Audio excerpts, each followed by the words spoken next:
అలాగే తంతువర్ధనాయ నమః. తమేవ తంతుం వర్ధయతి ఛేదయతి వా తంతు. ఈ బంధములు ఇవన్నీ కూడా కర్మ బంధముతో ఏర్పడి కూర్చోబెట్టి ఉన్నాం మనం. కానీ జ్ఞానము వచ్చినప్పుడు ఈ తంతువు ఆయనే తీసేస్తాడు కూడా, కర్మ బంధముల నుంచి విముక్తుణ్ణి చేస్తాడు కూడా. అందుకే అప్పటి వరకు మనందరం కొందరితో కలిసి ఉంటాం. మన బంధువులే అయి ఉంటారు, మన వాళ్ళే అయి ఉంటారు, మన స్నేహితులే అయి ఉంటారు.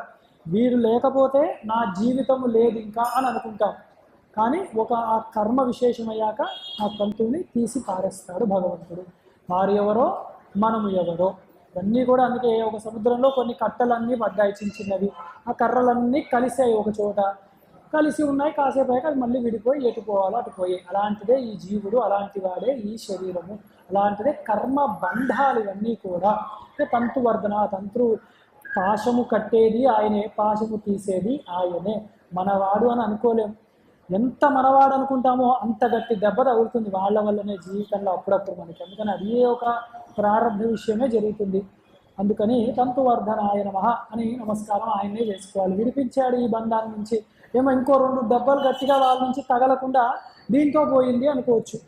అది ఒక రోజు నష్టం జరగచ్చు, నెలలు నష్టం జరగచ్చు, కొందరికి సంవత్సరము జీవితం కూడా నష్టం జరగచ్చు. అదంతా ప్రారంభ విషయంలో జరుగుతూ ఉంటాయి.